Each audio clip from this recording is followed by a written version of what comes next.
We are live.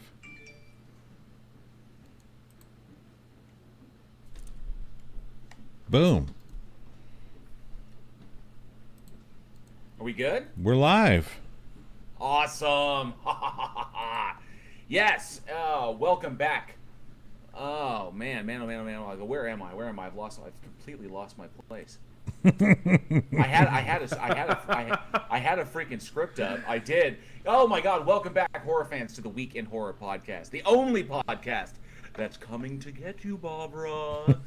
This week we are covering select horror films released January 24th through January 30th. Thank you all so much for joining us. I am JL, and with me today are Eugene and Johnny O. What's up, everybody? Hey. Yes, and this is so awesome because this is our first live special guest joining us for our weekly deep dive into everything horror. We have a very special guest tonight. He is the producer of Texas Frightmare Massacre, 13 Tracks to Frighten Angela Black, and for the past 16 years, he has brought us the greatest horror convention in the entirety of the United States of America, Texas Frightmare Weekend. The man, the myth, the legend, Mr. Loyd Cryer. All right. Thanks for having me on. It's a pleasure. That's Thank a pretty you so much big for joining us. Yeah, that's a pretty big intro there. You got big shoes to fill. I'm telling you. The greatest one ever. I hope I don't screw things up. It's some kind of weird precedent. No pressure at all.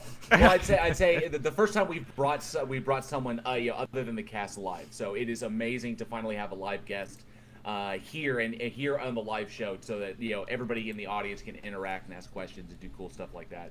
This will be really, really neat. So I'm so looking forward to this. Thank you, Loyd, for joining us. We know your schedule is busy, but you made some time for us, and we appreciate it so much. It's my pleasure. Thank you, really. Awesome. So, man, oh man, we're gonna briefly touch before we jump into our selections. Today was a good day, and Did you finally find those ghosts? No, I did not. I did not find any ghosts. Oh my God! You know what? I'm just gonna bypass it. Let's see who's in the chat before we jump. Let's see this chat. Crafty Keela, good to see you. She's one of our illustrious patrons. Good to see you, Hun. She's out in Ireland, she's in Dublin, and I know she's probably crashing because it's really late over there. So it's good to see you, Crafty. PhD Tony, all the way from Australia. Good to see you. Jessica G, I love your trolling. She's the best troll on the internet, and of course, I see many ghosts arriving in the chat to make fun of me. Hello, Clive Wells. It's good to see you there. Chris Durham Music Channel, rocking it, as well as Tina Jones. Good to see you. Commander Darklight, the man, the myth, the legend himself, dude, fabricator of all things Batman, Halo, and of course Star Wars. Does awesome cosplay stuff. So yeah, Commander Darklight, check his stuff out on Instagram if you get the opportunity.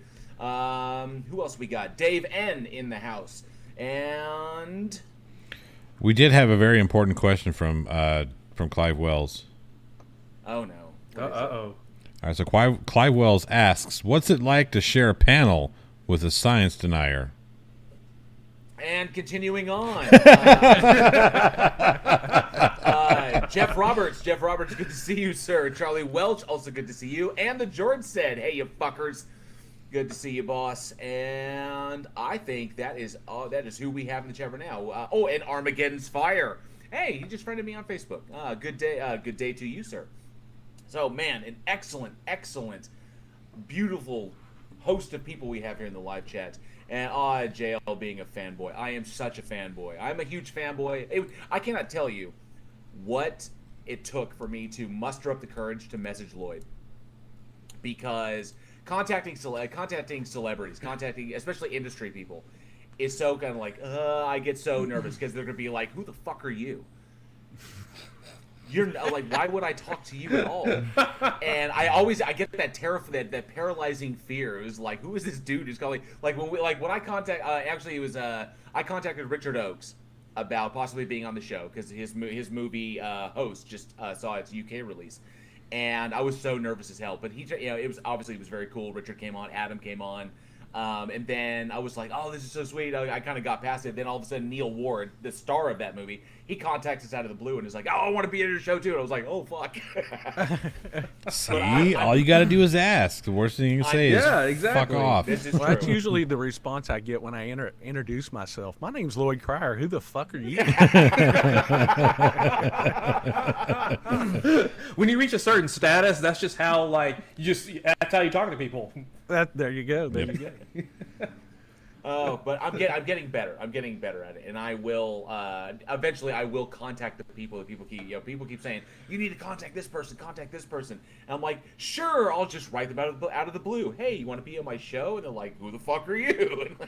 That's how you have to do it. That's how I get guests at Texas Frightmare Weekend. I just write them out of the blue, and if they don't respond, I just keep emailing them. Nice. At least until I get a cease and desist or they reply or something.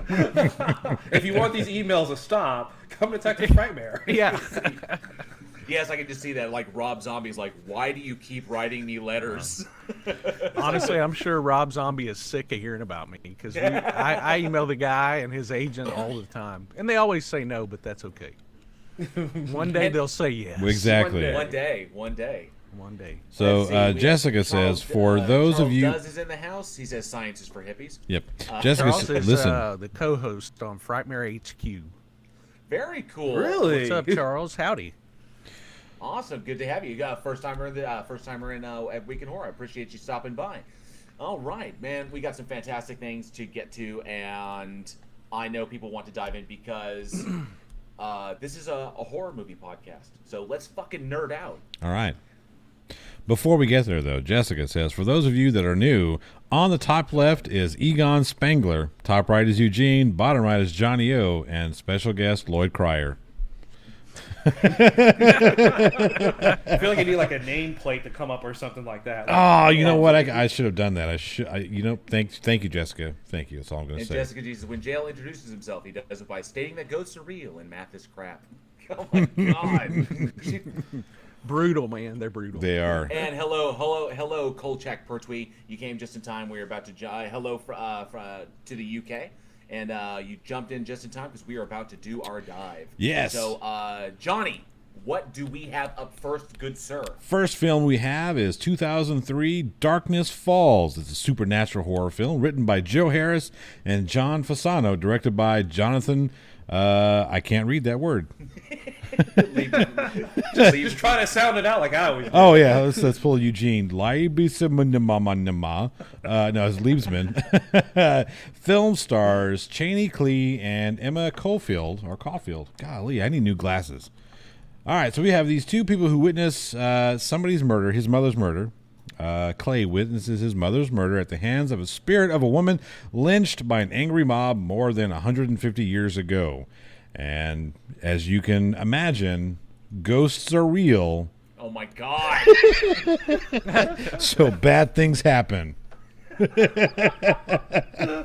Oh man. This movie was a bad choice. But yeah, there you are. Okay, so I know that this was 2003. This was 2003 that this came out. So early 2000s supernatural film, and oh man, 2003. I remember I was doing press for Texas Frightmare Weekend. I know that this had to have come up. I know you've seen this, Loyd. You probably remember Honestly, this movie was something that I hadn't seen. And when I saw it pop on the list, I said, I've got to check this out. So I did watch it. I went back and I checked it out. And I don't know, I just thought it was pretty messy. Don't you think? I mean, yeah. The movie just when you see the plot, you're like, wow, this sounds awesome. I want to check this out, but it didn't work for me. Didn't work. I also think they missed a great opportunity to rip people's teeth from their mouths. I think that would have been awesome if that's what the Tooth Fairy did. Was she just took all their damn teeth? Oh fuck yeah, Corbin Burnson style. Mm-hmm. Yeah. The dentist. The dentist. Yes, thank you very much. I definitely feel that Darkness Falls, because when I heard about it, I dig supernatural horror, Not because I believe in ghosts, thank you very much, but I really do. But what struck me is after watching it, I had to watch it a couple times to kind of get my mind wrapped around it, was that I think the film in this particular situation worked really good on paper. I think the script probably was really, really intense, given the fear that people have of getting their teeth ripped out and shit like this. And of course, turning the fairy tale of the Tooth Fairy on its head and making it into a villain. So taking that concept, but I think this is one of those situations where it works better on paper than it does in action. I did not hear about any kind of weirdness or cock-ups that happen on set, because usually that happens too. Studio interference, complications in vision, stuff like that. But it just didn't nail down the fear of the dark thing, because that's a real primal thing and should have played a little bit better in this.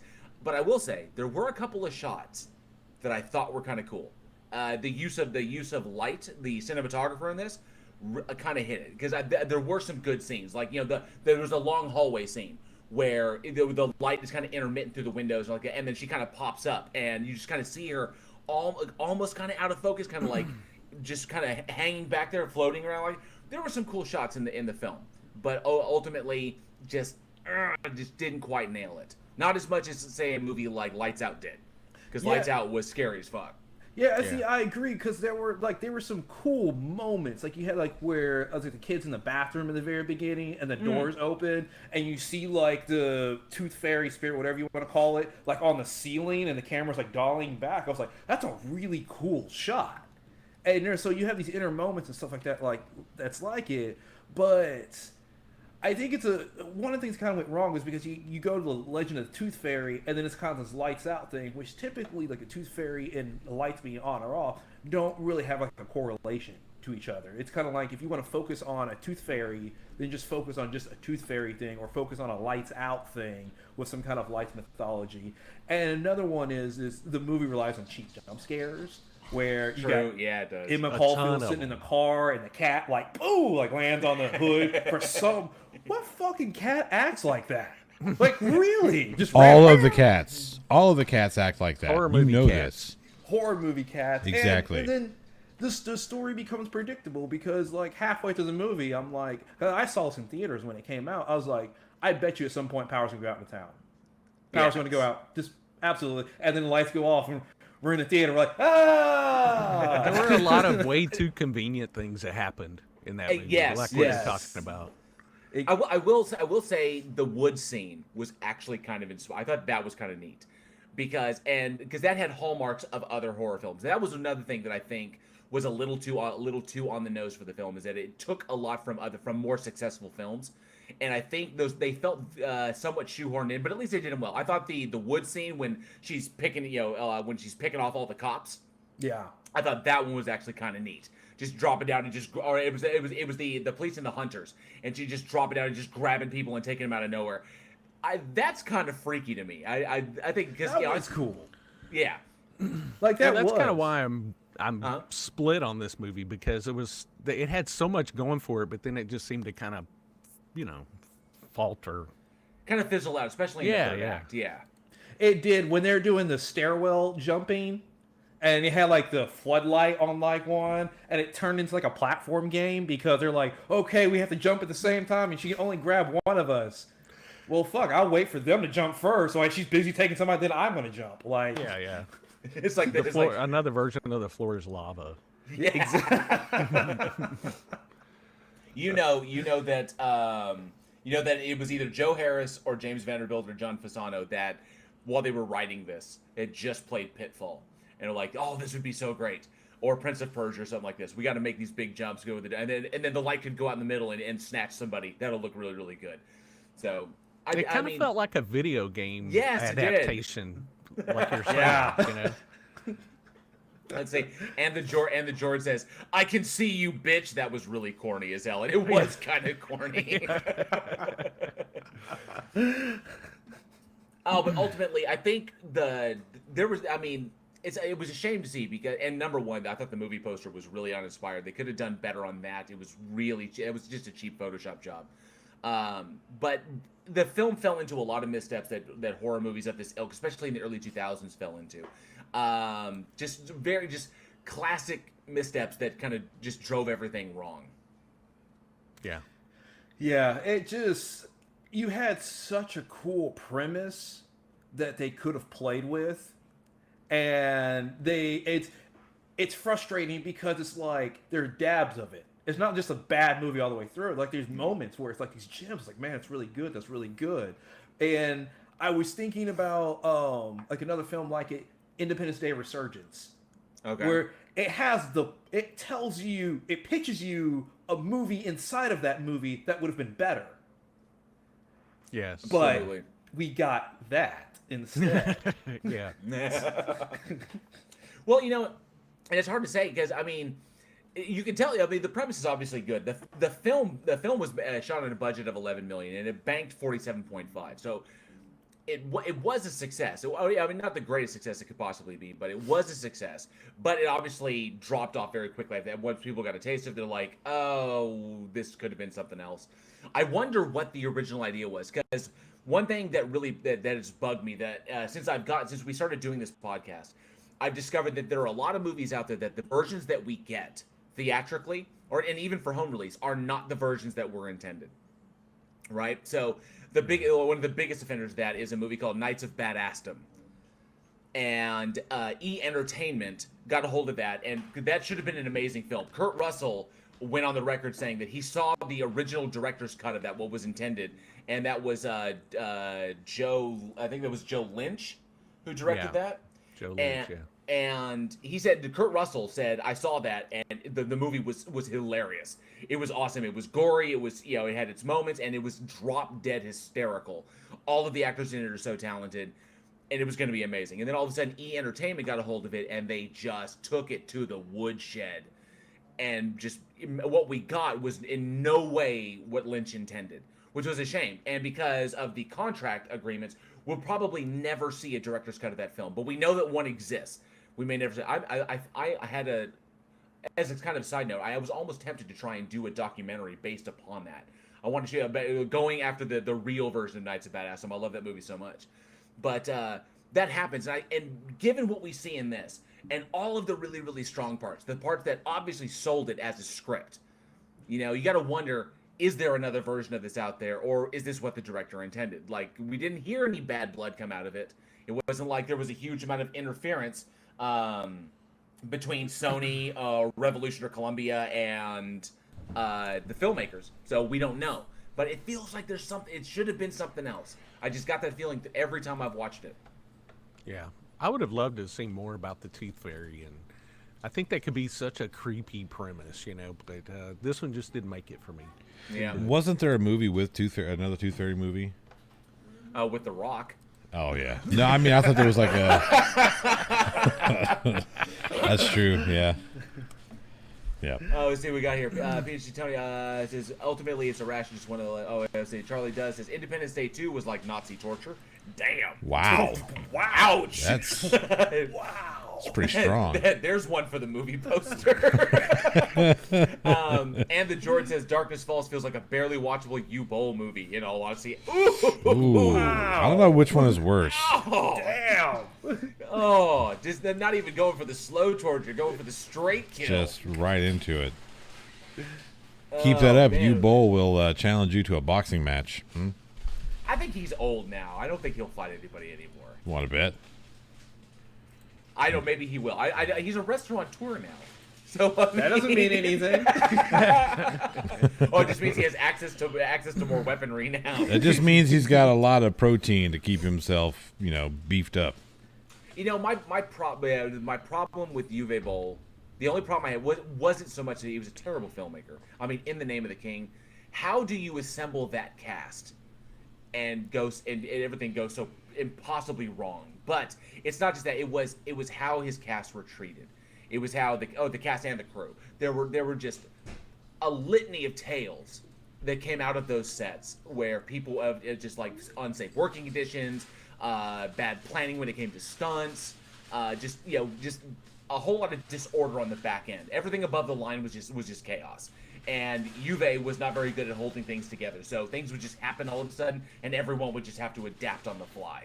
And it's just not good. It's just, the very poor planning, all kinds of things. All the actors complained. Of course, they all got their paychecks. But I mean, you got to keep people safe. You got to take care of your cast and your crew. Yeah, I mean, you're the lead. You're the guy holding it together. And that was the only problem I ever really took away from himself. That, I mean, yes, he's a shitty director and his movies are crap. But actually, you know what? What was the other one? Rampage was actually kind of decent because it was simple. Guy kills everybody. No, don't give you credit for anything. No. I mean, I'm a fan of the actor that he chose for that. And it was a pretty simple story. Guy gets mad and kills everybody. It's pretty much all it was. I mean, it's just a time-wasting killer fun. So. Jessica G says, it's sad to hear that JL doesn't like Uwe Boll. Boll also believes in ghosts. No honor among the paranormal community at all. Oh, thank you, Jessica. Oh, love you so much. Oh, man, oh, man, oh, man. But, given what we could have had, it's a shame. Maybe one day, I don't know. I mean, we're so far away from it. It's 2003. We probably will never see anything more come of this. And I doubt there's going to be. I think there may have been some deleted scenes on the Blu-ray or DVD release. But other than that, I think it was it was definitely a missed opportunity.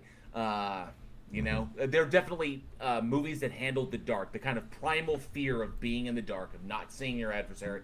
There are movies that did it better. Lights Out is a prime example of one that really nailed it. I thought that was good. The little short film. Lloyd, did you ever see the short film that Lights Out was based on? Oh yeah. That was, and that's and I found out that's such a simple effect. Oh yeah, it's like super easy to do. Yeah, but it's so creepy, man. But and that short is fantastic. I love that short. It was so good, and I was glad the actress in that got to be in the film. She was a security guard at the start of the movie. Yeah, you don't get to see that very often. Yeah, and I was kind of, but that one freaked me the shit out. And then of course you're making the movie. I'm a big fan of Teresa Palmer, and it just the concept of that, the light off and you see the light on. That creeped me the fuck out. Which one was that? Is that the one with Hayden Christensen? No. Had John Leguizamo, Hayden Christensen. You know what I'm talking about, right? Yeah. That one played very well with the fear of the dark. That if the lights went out, you got taken to the wherever. Who knows where you went? My only problem with that film was they cast Hayden Christensen. So. I would honestly say, and I don't know. I think everybody's going to agree with me with that. We covered Underwater a couple of weeks ago, and there was a lot of Kristen Stewart hate in that one, both in the chat and just how and I think who was NANA had the quote that Kristen Stewart. I said that Kristen Stewart you could learn a lot from other people about acting, and then I think it was NANA said Kristen Stewart could learn a lot Kristen Stewart's cardboard cutout could teach Kristen Stewart a lot about acting. And honestly, I think Hayden Christensen is the most wooden actor I've ever met. The dude is just like, what was the joke? Danger, my shitty acting is ruining Saga. Jessica tells me it's called Vanishing on 7th Street. Yeah, Vanishing on 7th Street. Yep. I guess that felt like a Twilight Zone episode. It did. Yeah, it did. Yep. So I guess that brings us to our call to action, unless we did it while I was not here. No, we have not. Yeah. So are you afraid of the dark?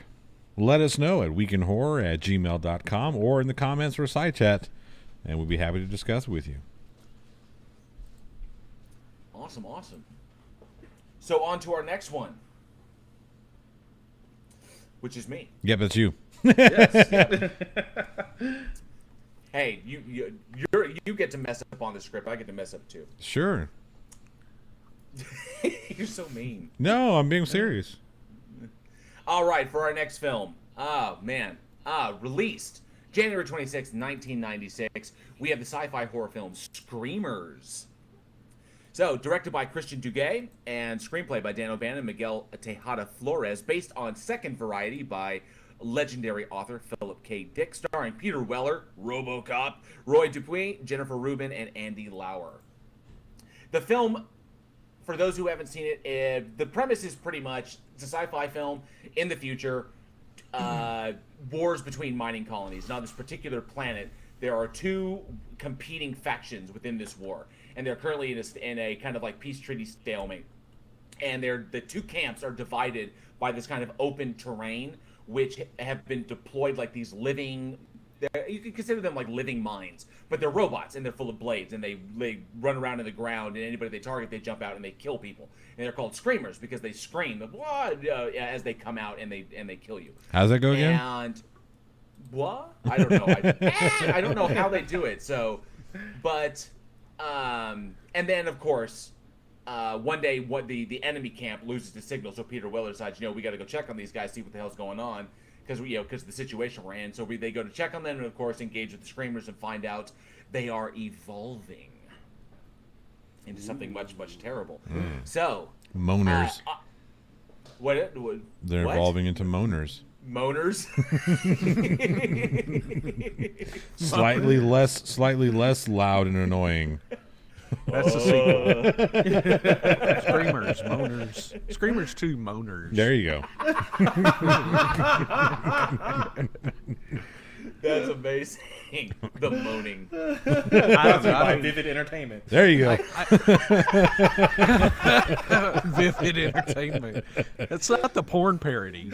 Exactly. Oh, we've put it out there, and someone's going to make it. Someone's going to do it. It's out on the internet. Yeah, now. it's probably already made as we speak It right now. probably is, yeah. It's in production. What is this? I just got recommended a new trailer. What the fuck? I don't know. I always thought this one felt like it could be in the same universe as Starship Troopers for some reason. Yep. I mean, it always definitely. I mean, I don't. Did they come out around the same time? I can't remember. But I think Starship so. Troopers Yeah. came out the next year. Yeah, 96, 97, Okay. yeah. I don't know. I guess maybe it was the costume design or something that made it feel that way. But I do love a good dystopian future type movie, and my takeaway was I love these crazy zombie robot kids in that movie. Oh, the Davids? Yeah. Oh my God. Those Can were I creepy. come with you? Yeah. No. No is always No. the answer to that question. Jessica G says Screamers is actually the name of J.L. Warren's first Ghost series. I appreciate the inspiration there, Jessica G. I really, really do. Oh, PhD Tony says Moaners, a YouTube panel show where people moan about actors. I see what you did there. Oh, man. And hello to Jinju who has joined us, who says, Jessica, is it all of JL's screams in a montage? And Seek Truth, Speak Truth. Good to see you, sir. Awesome. Well, I really, really did dig this film. I thought I dug the concept. And of course, I'm a big Peter Weller fan. Ever since RoboCop, I think Peter Weller's badass. Anything he shows up in, I'm going to jump on. And I think my dad actually brought this home on I think it was on VHS. This seems like a dad movie. Yeah. It really does. Yeah, really. I mean, in all honesty, because it's dystopian. My father always liked to watch dystopian type stuff. I would say that this one kind of falls in the same camp as Darkness Falls. Not as in the way there were some missteps there. The primary issue was the one thing that kept me involved, and I don't know about the rest of you, but was the fact that I'm a Peter Weller fan. If I had not been a Peter Weller fan, the biggest issue with this was that there were not enough. I really couldn't connect with any of the characters, and that may have been a writing or an acting thing, but I don't think I wouldn't say it's an acting thing, but I think it was definitely a writing. It just I couldn't connect with anybody, so I wasn't really rooting for anybody, especially at the end, like because the big reveal at the end, like the twist, and he gets in the ship and he finally escapes. And he's like, he's off the planet. Oh, but the teddy bear's a screamer too. And Spoiler alert! I was kind of like, well, come on, man. How long ago was this fucking 96? This came out the same year as Scream. Come on, man. dude. So I was kind of like, I don't know about you guys, but I couldn't invest myself. It was just, for me, it was just too difficult to follow in a lot of places. I agree, because first of all, you take so much world building, especially when you think of like dystopian, Yeah. any kind of dystopian thing, there's so much world building because there's so much that has to be implied. Because even take a movie like, say, like Blade Runner, usually in a dystopian world, there's usually some kind of apocalyptic event that causes the entire world to change. Even though they don't necessarily have to go into like a lot of detail into what maybe that event was, something changed from today to Blade Runner, Right. and it was a drastic change. And so a lot of these films that kind of touch on this concept, it can get hard to follow. It can get really lost. I think Starship Troopers does a better job in the way that it's delivered. It's delivered as an info ad, as a... And it's not as important to the story. And it's really not. You got these people, they live in a fascist society, and they create a war to fight bugs. Right. And that's the main theme of Starship Troopers versus like this, where, well, what happened between the two mining colonies? And why, how long have they been there for? It's a lot of backstory that you have to fill. Yeah. And it was a real pro-smoking movie. Yeah. All the It really all was. those late 80s, early 90s films are all pro-smoking. It's like, man, I got to get Well, as I many mean, when- cigarettes in when here as it's- possible. Well, when it's written into your plot that you have to smoke in order to stay alive, Yeah, yeah. I can't believe we have to smoke. I can't believe we have to put smoke this shit to neutralize the shit in our lungs. I was like, we have to put the shit in our lungs to neutralize the shit in our lungs. Well, it's like, okay, so, it and was- then there were alarms. Like there's an alarm that goes off. Everybody light your reds. So they're gonna pull off special cigarettes to neutralize the radiation that they're breathing in. Well, so it was like that Ghost of Mars, right? Natasha Henstridge had to be jacked up on whatever those pills were to fight off the evil spirits. So Really? if you watch, Really? yeah, didn't you see? She took the thing and it made the thing not want to inhabit her. Oh, okay. I thought you were riffing on the ghost thing. My bad. No. I was about to riff. I was about to riff on the ghost thing. Oh, I saw it coming. I headed off in the past. They're gonna give you a free pass on that one. Ah, fuck you. Oh, dude. Now, but other than that, there were a few cliches in there and some spotty writing here and there. I mean, adapting books is difficult enough as it is, especially the works of Philip K. Dick. Although there have been a bunch of them. Oh my You got, God, Jesus Christ! Minority Report, Blade Runner, Total Recall, The Adjustment, Screamers, Paycheck, Imposter. Holy shit! This guy has more film adaptations than a little bit. Yeah. Yeah. God, Yeah, but I think- Total Recall. That was we can remember it for you secondhand. Was that the name of Philip K. Dick's book? For Total Screamers? Recall? Oh, for Total Recall, I think I so. thought it was Total Recall, wasn't it? Yeah. So like Screamers was based on Second Variety. Yeah. Which pretty much focused on machines evolving into humans. And then of course When Androids Dream of Electric Sheep, which was that's- adapted into Blade Runner. Yeah. And then I'm pretty sure it was We Can Remember It For You Secondhand. I may be off a little bit on that title. Was Total Recall. But Philip K. Dick. I mean, and of course we cannot forget the issue between him and James Cameron. I forgot it. What is it? Lloyd, you remember it? The Terminator thing? Yes. Yeah. And that was he borrowed that idea from Philip K. Dick, and who was the other author that the guy credit for writing Terminator? Was another author, wasn't there? I don't remember this one. I don't know. I know that after the lawsuit, Ellison? was it We Can Remember It For You Wholesale. Wholesale? That was Yeah. it. Yeah, we can remember it for you wholesale. Let me see. There was because I remember the issue with Philip K. Dick, and there was a big dust up over that, and that's how they got his name attached to the credits. After the lawsuit was that it was based on the work of Philip K. Dick, and Harlan Ellison. Harlan Ellison. That's right. Harlan Ellison. Yeah. Yeah. Which was a. That's right. Yeah. Yeah, Harlan Ellison. That was a one of what was that? The Outer Limits. Yeah, There was Outer an Limits, episode yeah. On Outer Limits, yeah. That he borrowed. And it's kind of, I mean, he has a point. Kind of has a little bit of a, he has a gripe. A little bit of a gripe. Yeah. Just a little bit. Absolutely.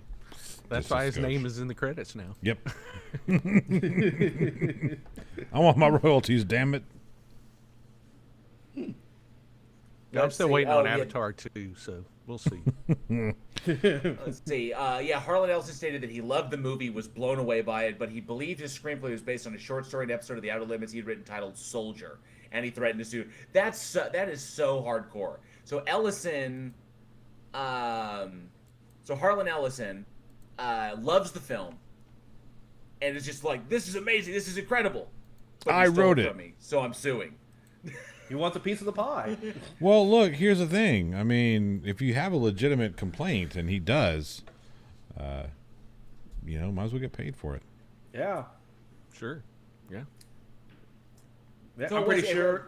I'm pretty sure if it was a bad film, he probably wouldn't care. But He'd be like, it was very that successful. had nothing to do with my movie. I didn't write that. So Harlan Ellison, yes, and Yeah. then of course, but yeah, I mean, the guy was Philip K. Dick is prolific. I love his work. I love the things that he has done, but I mean, come on, you look at the depth. You look at the depth of what he's writing about. You're looking at it's like. I think it takes this particular to mind. Ridley Scott, I think, did really well with Blade Runner. I Yep. love Blade Runner. Not so much a fan of the sequel, but I did like the original. That stuff's hard. That stuff's hard to fucking do, especially when you don't really have the budget. Well, because I think streamers- dystopian, dystopian style filmmaking is very difficult to do if it's not done right. Oh yeah, Absolutely. And I mean, it'll, because it'll Screamers it was shot flop. with a budget of 20 mil, and only box office like 5.7.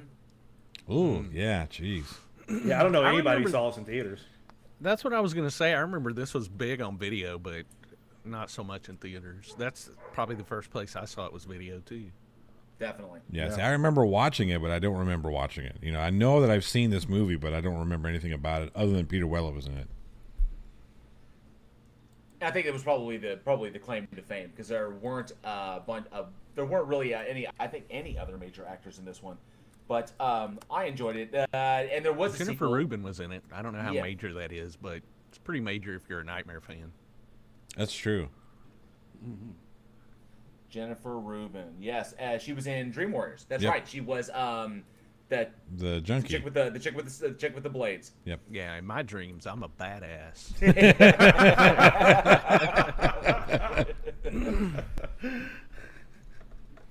Yeah, I dig it. It's one of the guilty pleasures of that. I just wish that it'd been a little bit more. It wasn't exactly true to the book because you could see the inspiration there, but they kind of went in a really different way. And I wish that there'd been a little bit more focus on the writing. Could have made it so much better. But nonetheless, it's a decent film. Much better than Darkness Falls. People who dig sci-fi horror would definitely dig on this one. And it leads me to ask. I want to ask the audience because I know we have a lot of people from the debunking community here and a lot of science lovers in this who've probably read the works of Philip K. Dick. I'm very curious, and I'll ask you guys as well. What is your favorite Philip K. Dick adaptation? Your favorite film that has been adapted from Philip K. Dick's work? I'll ask the chat and you guys. Eugene, what's your favorite? It would have to be a toss-up between either Blade Runner or Total Recall. Nice. And Lloyd. The Terminator. No. I'm just kidding. Did he have something to do with that or not? I can't remember. No, I think I may have mixed it up. I think it was Harlan Ellison Yeah. that was on Yeah, that one. okay, Yeah. okay. Off I of, thought- yeah. Wait, he probably wrote something like that too. Probably. Right. Yeah. So which one do you... I would probably have to go with this one. This was a fun movie. It gets a little convoluted at some points, but I do like a lot of it. So I would have to say this one. Awesome. Okay, Screamers. cool. And Johnny, Blade Runner. It's no competition. Blade Runner. Yeah. My favorite is actually Total Recall. Just because I think Arnold Schwarzenegger was fucking awesome in that movie. He was pretty good. just He was amazing. pretty good in that one. Yeah. He did make that film though. Yes, he did, and I think he hit that stride. There was a period of time where Arnold just hit his stride, where the accent was solid, but we could totally understand him. He was like he wasn't like bodybuilder Jack, but he was jacked, but because he was focusing on movies more than he was on bodybuilding, and so I really dug that Predator, Total Recall, Commando. He where was still pretty. really- He was still pretty bodybuilder jacked, and Well, he wasn't competing. well, no, he didn't need to compete anymore. He was making his money as a movie He's star. making way more but- money doing Yeah. Yeah, making more money doing movies. So he was. Yeah, I mean, Yeah, so but the still focus part was of on his acting. part of But it. he's Well, still jacked. he had to be still, because yeah. part of the draw was the fact that he was jacked. Fucking twins, man. It's like the peaceful dude who doesn't want. So it's so great, but yeah, I Oh, the love third Zodiacal. rule. I love Zodiacal. So many good one-liners in that one. Get your ass to Maz, shit like that. So Yeah. and of course, sticking the rod up his nose and pulling the fucking. Ah. Yeah, so bad. And so many fake Arnold Schwarzenegger heads. I mean, there's so many fake Schwarzenegger heads. Yep. I wonder if he has them all. What if he keeps them? He's got to keep the fake Schwarzenegger heads up on the wall. That would be so funny. That'd be weird. You walk into Just like Tom Schwarzenegger's Savini house. just always has a head laying around. Yeah, yeah. You never know. If you have a fake head, it could get you in a movie. Yeah. That's Did you true. guys see him get his vaccine today? I didn't. Oh, Schwarzenegger? Yeah, he got his vaccine. Oh, I And, did not know that. Yeah, go look it up. He did videoed it. Of course, he live streamed it or something, whatever. But at the end, he said, "Get your vaccine if you want to live." I'm sold. I'm sold. I'm sold on it. Go look it up. It's real. It's real. I'm sold. Oh, man. Oh, let's take a look at this one. What the heck is going on in the live chat right now? Jessica's letting you have it, man. She is just dumping on me. Phew, you're so lucky you got out that hello. Jail Worm's going to get one of his ghost buddies to haunt you. Oh, that's fantastic. And, let's see, Peach and Tony, those books are certainly a product of their time, from Clive Wells. Speak to yeah, it's great to get to know the people we chat to almost every day. Such an awesome idea from Alien X, probably about his interview ideas. Let's see. Jessica G, unless their name is Hellraiser 3. How long has it been? How long? See, has that's it been, exactly what I'm Jessica? telling you. You're talking about we have to wait till the next big thing for it to take over the ghost thing. But there's case in point right there. So not only is the ghost thing not going away, it's running alongside of the Hellraiser 3 thing. So it's never going away, JL. Lloyd, You I might made as the well. terror- You might I as well made- get a shirt that says "I'm JL. I love Hellraiser 3. Ghosts are real, and I'm a theist." God. Lloyd, I made the terrible mistake of actually defending Hellraiser 3 at one point. Oh, And yeah. I'm done. I'm sorry, man. I'm sorry. I'm fucking done. I'm done. I'm out. I'm Oh out. man, that could have been. Yeah, as a- that's a bad mistake. you have killed. You have killed Eugene. The CD Cinnabite. The CD Cinnabite. Need I say any more? Yeah. Well, you could go. You could have gone with the bartender. Yeah. Everyone has turned against me. Yeah, I was can't gonna help be you in on the this corner, one, and then man. I'm like- I cannot help you. Oh, okay. Okay. Well, I made the mistake of defending Hellraiser 3 because one, it's got Terry Farrell in it, and Terry Farrell is the hotness. Terry Farrell is Jedzia Dax. She will always be Jedzia Dax, and just Terry Farrell. And two, I enjoyed how much Doug Bradley seemed to have playing that, doing the role in that film. He seemed like he was having a lot of fun. Yeah. You're right. I will So- admit that, yeah. And I will always cherish watching an actor really love what he's doing. I mean, you could tell, you could see it in his face. The whole in the church scene when he's like, pulling the pins out of his That's head. puts it in his exactly hand. the scene I thought of. Yeah. when Exactly. told me You can that, say, yeah. dude, he is eating that shit up, Yeah. and I fucking You're love right. it. Okay, it's like watching Robert Englund in Nightmare 1, 2, 3. He was loving that shit, and when you see that, you engage. And that was the big thing. And it's the only 2 points I can defend Hellraiser 3 on. Doug Bradley having fun, and Terry Farrell is hot as fuck. But if you think with Doug Bradley that after the second one, because I love the second one. After the second one, it's like, okay, I like where these movies are going. I like what you're doing. I'm going to go unleash and have a lot of fun. And then we get what we got. Why are we in World War II all of a sudden? Yeah. Yeah. Exactly. Oh, let me see here. Let's see. What do we Let's got see, next? Hellraiser 3. Thank you, Jessica. Jessica, Seek Truth, Speak Truth says, I've seen the ghost thing. Not literally mentioned a few times recently. What happened? Have I missed something? Oh, Seek Truth, Speak Truth is not in on the joke yet. JL, let him figure it out. Okay, I'm aware. So, Jessica, PhD Tony, Jessica, yeah. So, Hellraiser 3 gets love, but Blade Runner 2049 didn't work. Ah, good point. I agree with Jessica. I don't think 2049 worked.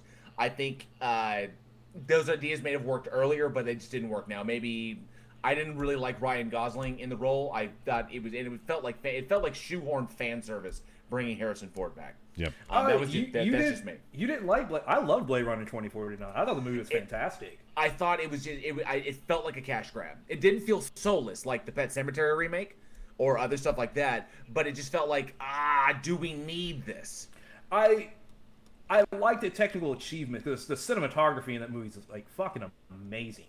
Oh, no And, doubt. I mean, they put the money in it. yeah. I watch films for a lot of the technical stuff, and I loved it. I thought it was great.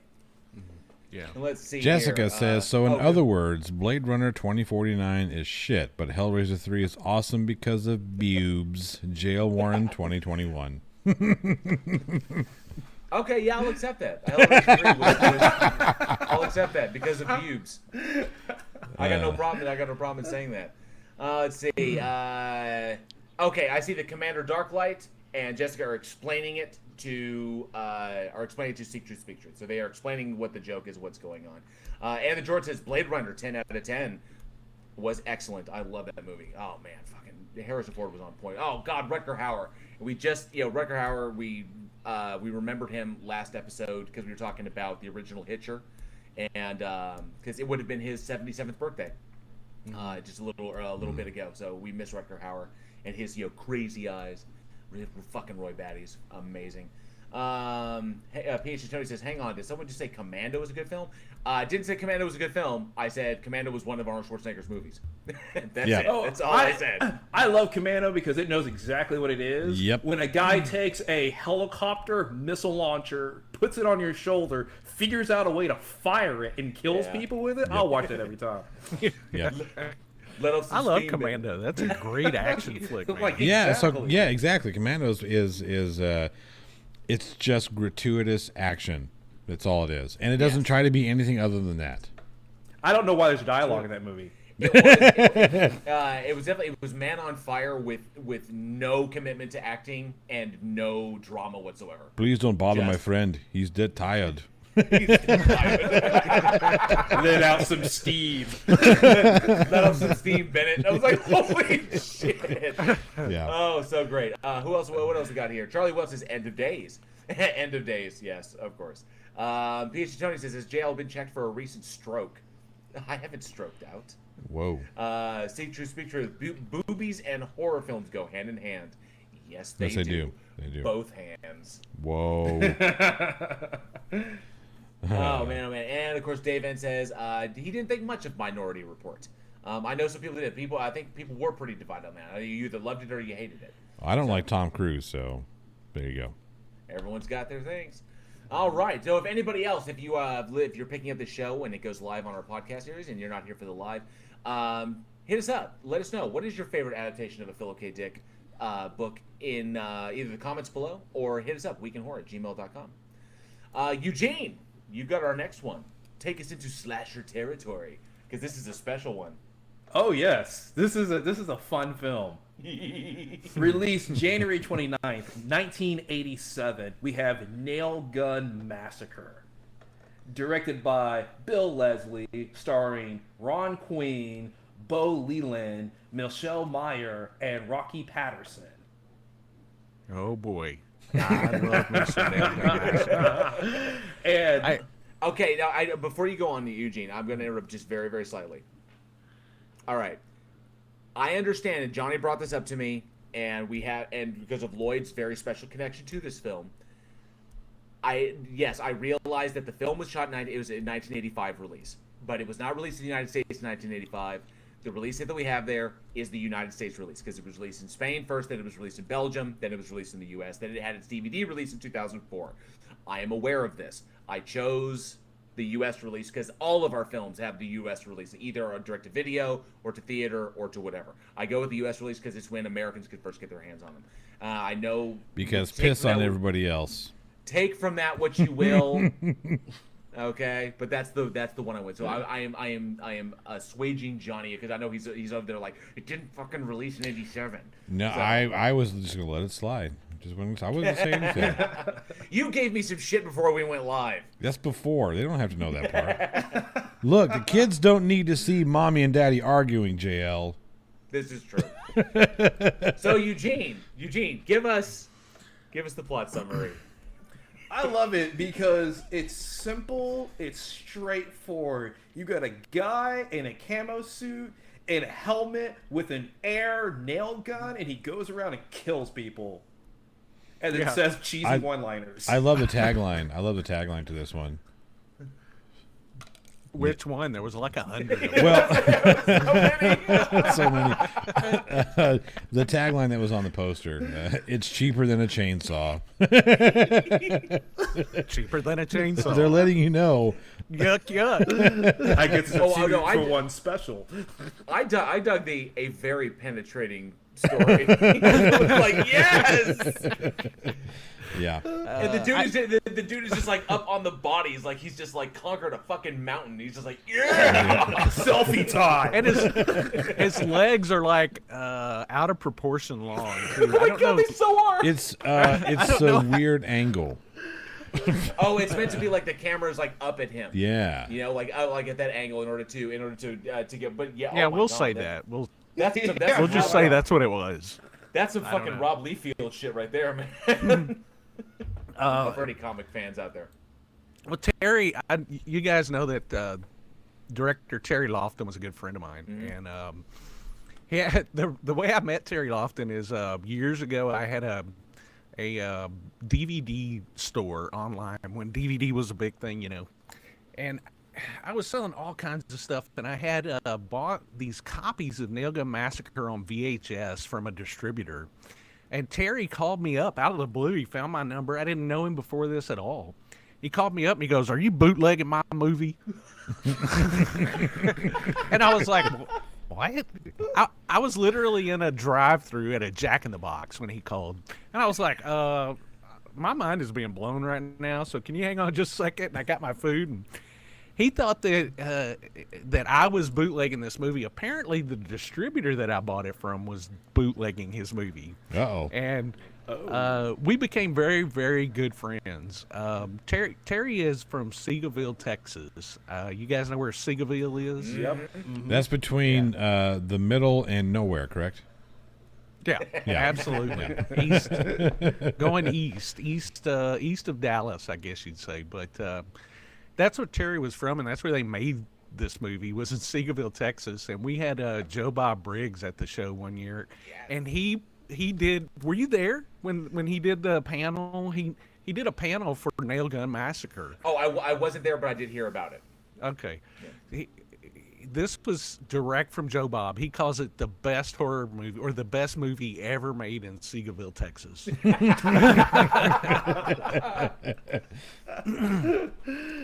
So, this movie's crazy. It's not a good movie at all. It's a so bad it's good movie. It's a movie you need to be somewhat inebriated to really enjoy.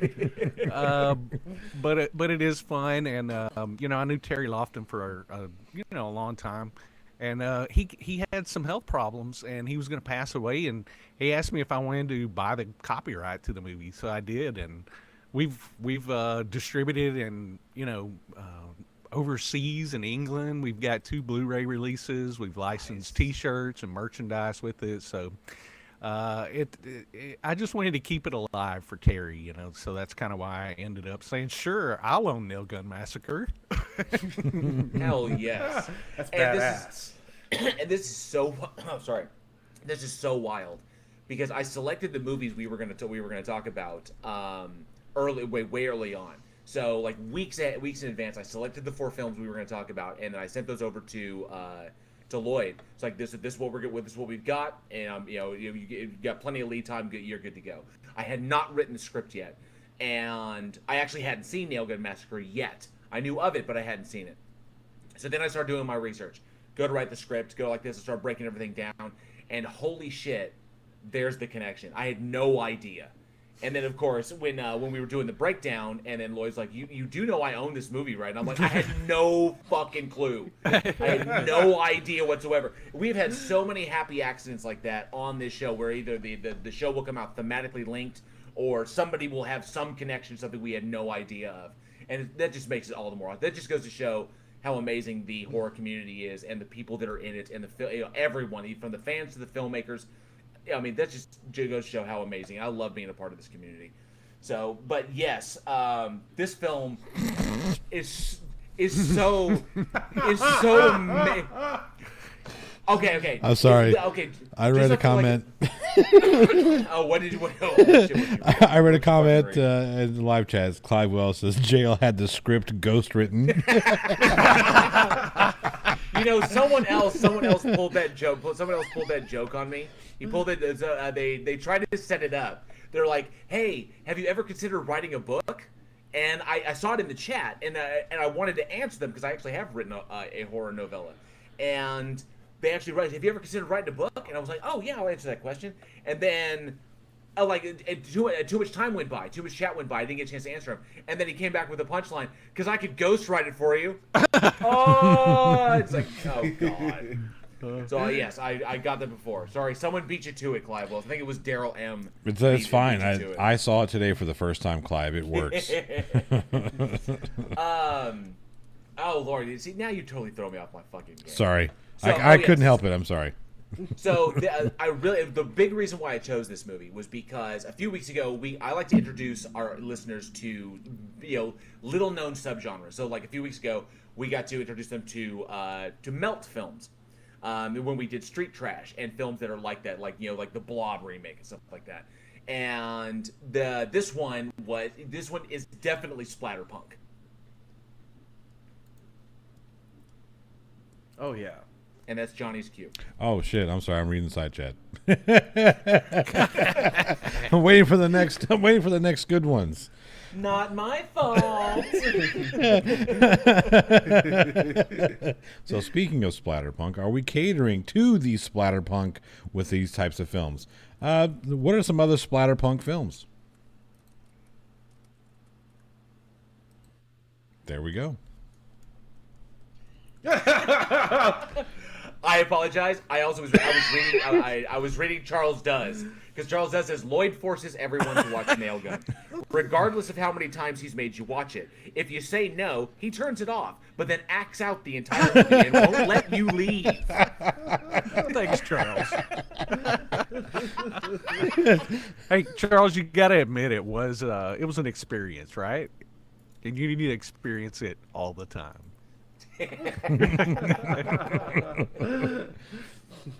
This movie's bad, y'all, and that's what I love about it. It's bad. That's what I love about Nail Gun Massacre. It's terrible. It is terrible. I mean, there are people that just kind of show up and get killed and murdered, and they have nothing to do with the story or the plot or anything. It's just random people walking around and end up dead. It's terrible. Yeah, I love it when you get, there's like the two girls that just walk up randomly, never seen them before. It's like, it's a 2-for-1 special. And it looks like they're like deep in the woods walking around or something, and then they emerge behind a farmhouse. I don't know what's going on. And I mean, that's people who listen to the show know that I love bad movies. I do. I love bad movies. I recently watched Samurai Cop again for the second time. Nice. Isn't there a sequel to Samurai Cop? Samurai Cop 2? Isn't that coming out? Yes. I'm going to watch it this weekend. Yeah. And so I love these type of movies because they're so much fun. You can get into it. They're great. They're great to watch with a group of friends. If you get a group of friends and get a couple of beers, a couple of drinks or something, some popcorn, and then you can sit and just laugh at it the entire time.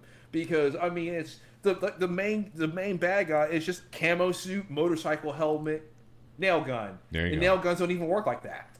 Nope. Yeah, and They sometimes the person in the suit is a girl too, and sometimes it's a guy.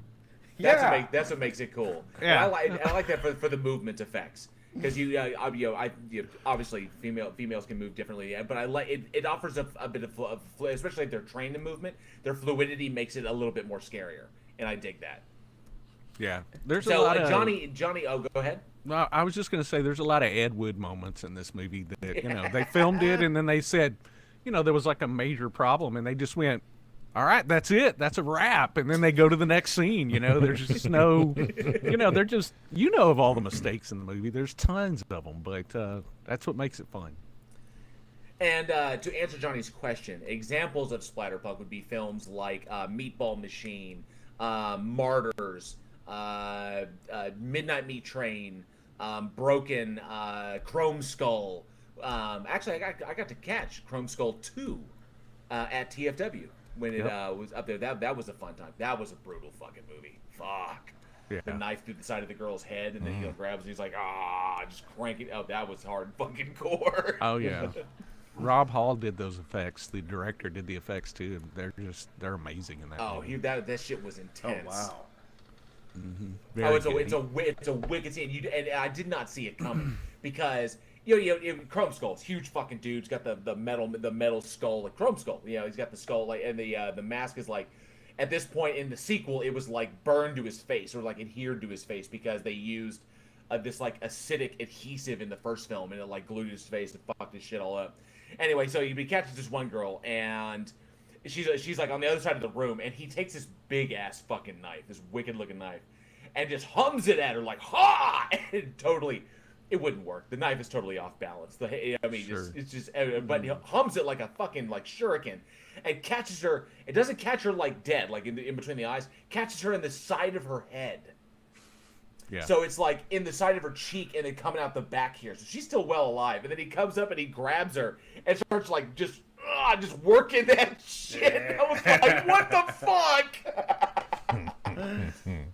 Rob's amazing, and I don't know if you know this, but he was inspired to make that movie when he was working on the special effects for the Terminator TV show. And so that's kind of where that Chrome Skull mask comes from. Okay. That makes sense. Let's see. What did PhD Tony just said? Keep doing this. Here's this movie. What movies like this movie do you like? I don't know what films are like this movie because I haven't seen this movie. Let's see. And the George said it kind of sounds like Death Proofish type. Kind of. Yeah, it's. Grindhouse. I think Grindhouse films are probably a little bit better quality. That's saying something.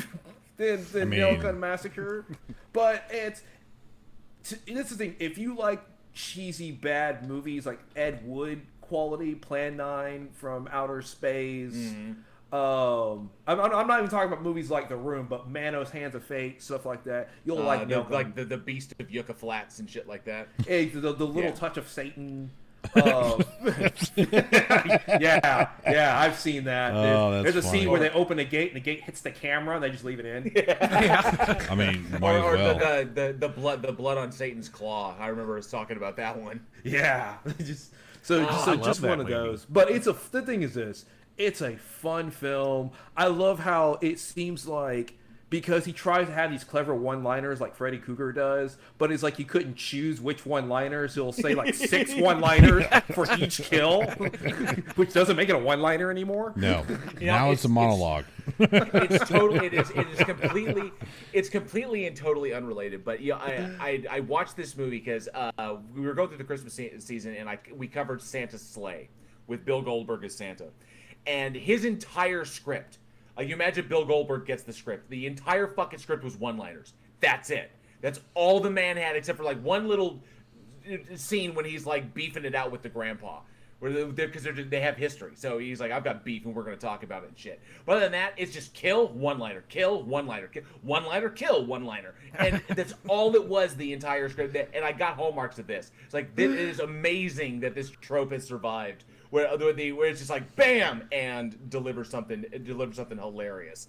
Charles Does says Hell Driver is good as well, definitely. And basically just watch Yoshihiro Nishimura movies. Would we? How about Ichi the Killer? Takashi Miike's work. I think Ichi the Killer would classify as splatterpunk. Yeah. Yeah. Because that movie was okay. Oh, that movie was insane. Let's see. Basically, yeah. Just watch Yoshihiro Nishimura movies.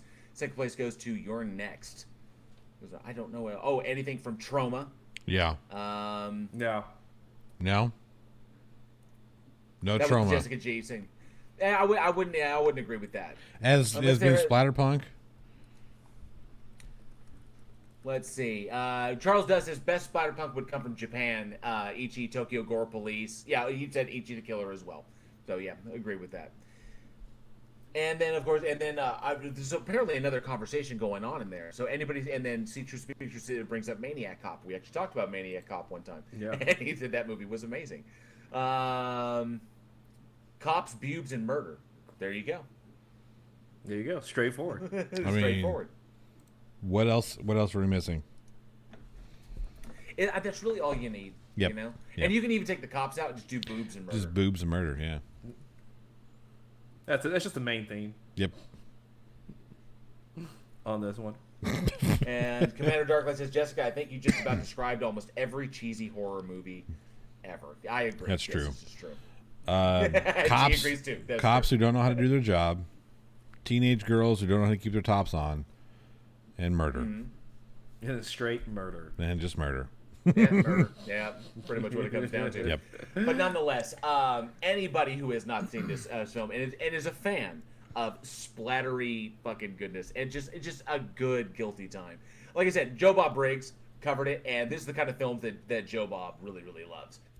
So like midnight splatter films. The things that you would see at underground theaters in the fucking 80s, shit Yeah. like that. That would be after midnight. This is why the film is amazing. It caters to. It is definitely a hallmark back to a simpler time in horror. Before while we say we've coined the kind of time nowadays, kind of like intelligent horror. We've seen the rise of intelligent horror with like Midsummer and Hereditary and Don't Breathe and really, really smart horror films.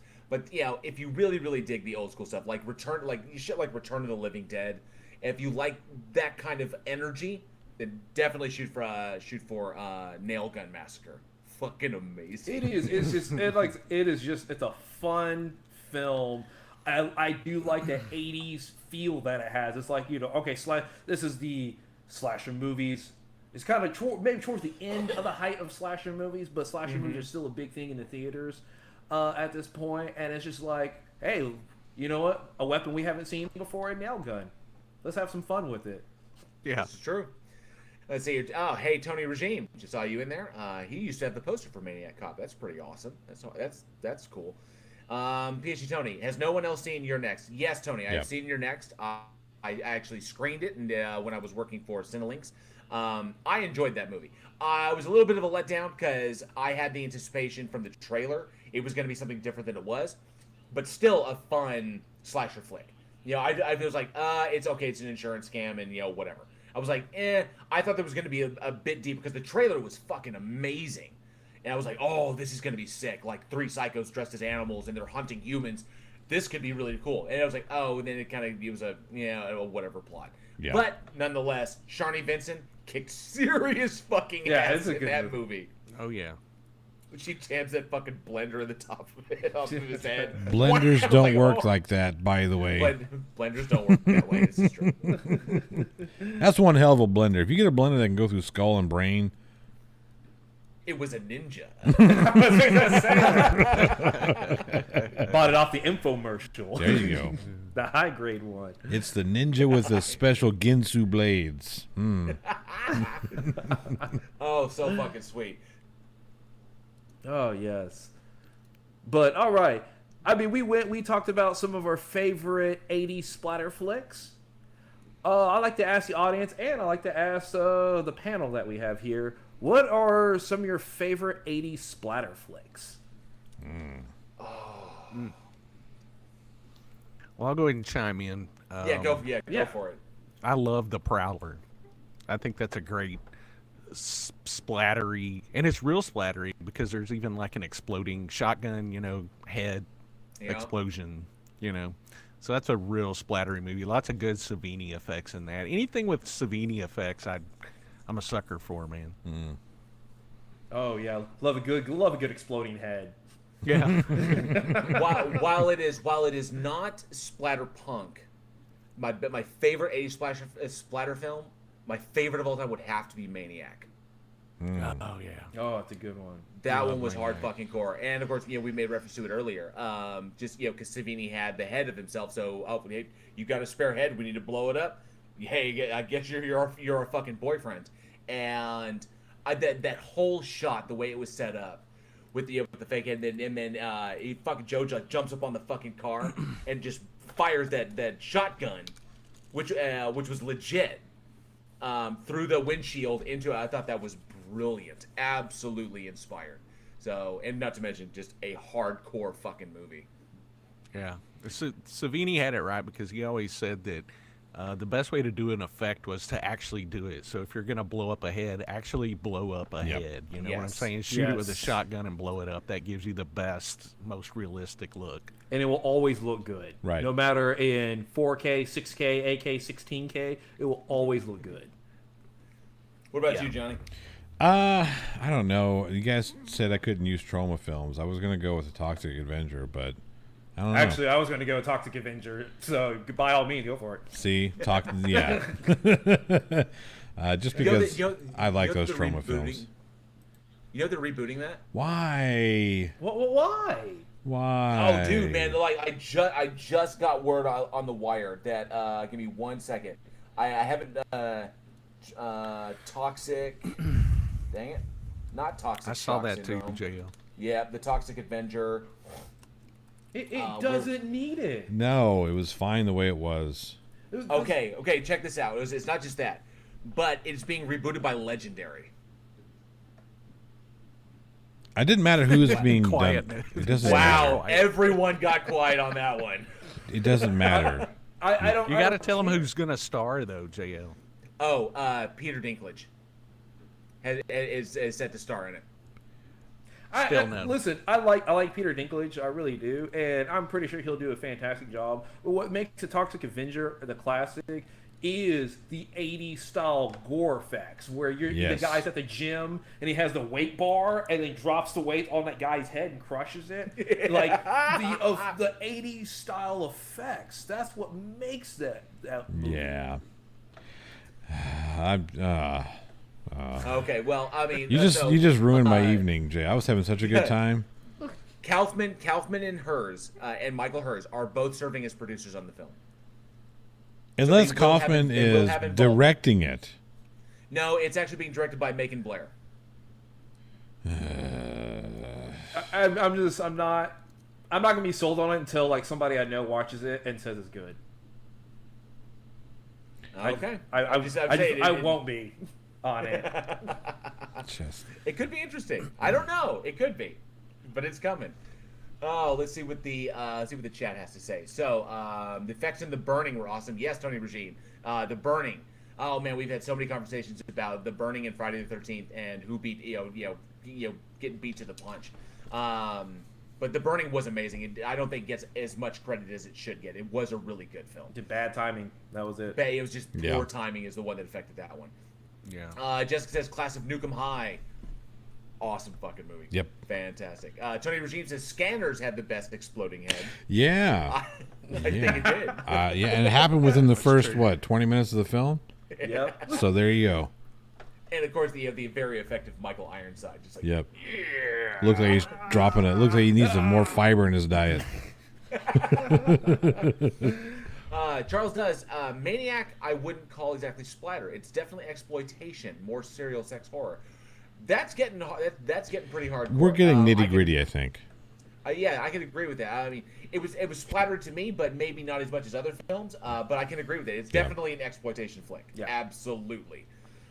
See Truth, Speak Truth. Toolbox Murders. I'm just talking out loud, to be honest. But the Toolbox Murders was fantastic. It was really, really good.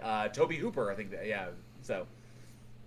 And Jessica says, I would think JL would agree with Class of Nukem High. Every girl is 90% naked. Why wouldn't I? Come on. I mean, this is true. Every girl in that movie is 90% naked. I run a horror podcast. Fuck yes. Like, you think it's for the plot? No, it's for the views. Oh, jeez.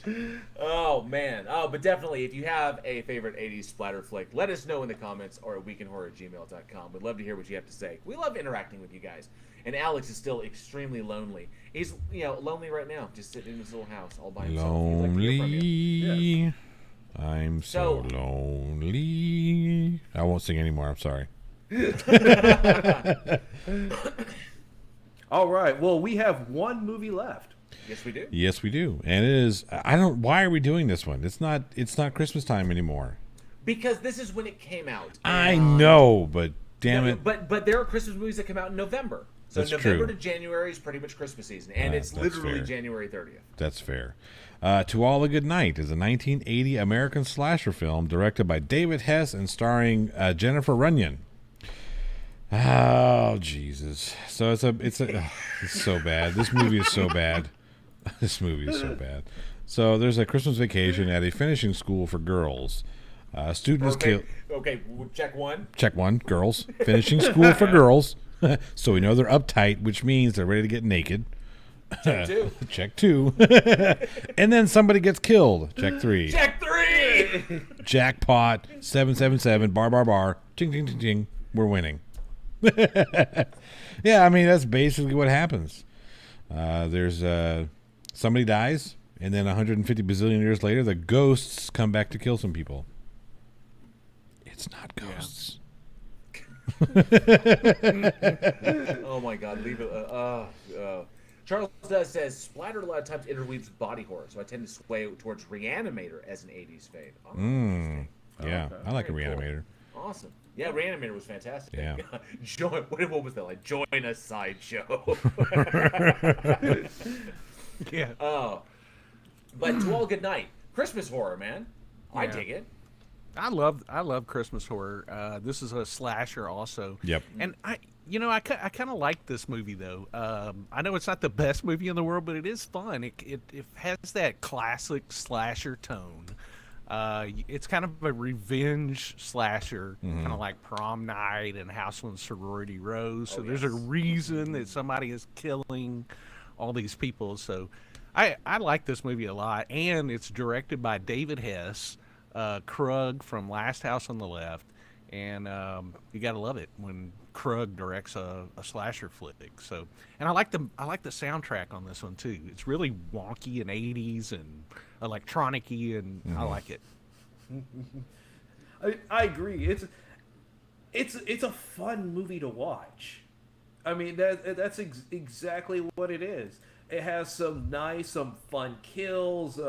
Where was the guy, like they're sitting there like having sex, and the guy gets a crossbow like from the back of his head and stuff, and then cuts the girl's head off, cuts her head off. And it has some great practical effect 80s style. It's fun. And they had the classic tropes as well. It had like Ralph, the creepy groundskeeper, Right. Warning everybody. It was like, oh, it has everything. Like, not to mention the twist at the end. Now, I know there's probably some people who have not seen this. I don't know if I should spoil this. Spoiler alert. Spoiler alert. With the earmuffs. It's a Earmuffs, 41-year-old spoiler. Okay. It's 40. It's I mean, Yeah. what was it? It's a little older than I am. So, yes, the two killers was pretty slick because That spoiled enough. And it's a trope today. Yeah. I mean, it's still used today, but it was so cool to see that pop up. Just see that used in a fucking 1980 film, and a film as old as I am. And I love that that's there. Very, very cool, and it kind of comes out of nowhere. Because I was watching, I was caught up in the moment. I didn't actually see it coming because there wasn't. I think they shot it rather well, where they kind of hit it. That's at what that she point said. where. Yeah, I didn't see it coming. I didn't. So, go ahead. No, because then as soon as you realize it, then it made me think of like Scream. I was like, huh. Yeah. Yeah. Oh, okay. Yeah. Another spoiler alert. So, if you haven't seen Scream, Jessica G says, I can't make JL feel like he's the only one getting dunked on. I appreciate that, Jessica G. Yeah, but you're an amazing patron. But here's the thing, Jessica G. I know I can't sing. I'll dunk on myself for that one. And just as he gets upset and ghosts start appearing, now I can conjure them. The myth grows, the legend grows. The reason I want to bring this up, and even though it's late, we're almost in February. I dug this film because it's a late arrival to the Christmas. It really is a fun film. It really is. And I wanted to take a look at the legacy of the Killer Santa, because Killer Santas are amazing. I've always said ever since from Silent Night, Deadly Night is the one that really you talk about there's your fucking exploitation flick as well. But when you have your Santa, in like the first 10 minutes is already raping people and shooting people execution style. And I didn't even realize that wasn't the earliest evil Santa. I think the earliest evil Santa I found was in the original Tales from the Crypt movie. So if anybody's familiar with Tales from the Crypt the series, there was an episode where there was a killer Santa. It was played by Larry Drake, Dr. Giggles fame. Yes. I know. Loyd remembers. I know that. Oh my God. Why do I have you people here? I swear. I love. All right, see you guys. I'm going home. Larry Drake, Bye. though, Sex and everything symbol. That's he why I'm does, here. right? Okay. Yes. Go ahead, Loyd. I love Larry Drake and everything he does. I mean, the guy, he was a gem, man, and we lost him way too soon. Way too early. Yeah. Fortunately, we had him at Texas Frightmare Weekend one year, and he was amazing. Just a super nice dude.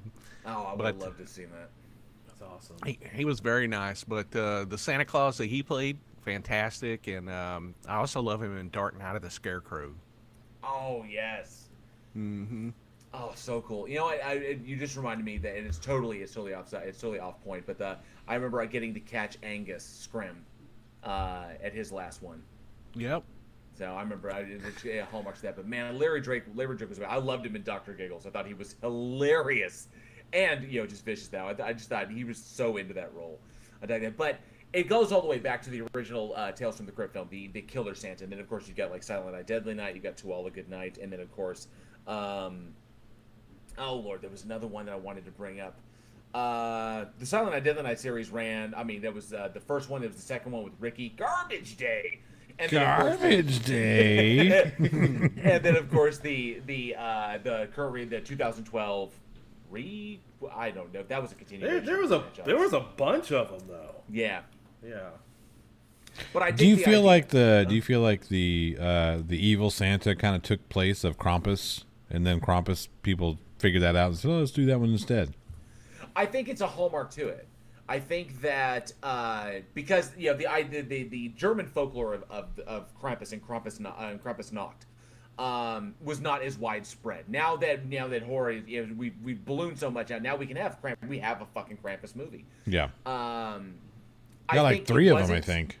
So I think the idea of the anti-Santa was an awesome idea to begin with, especially in 1979.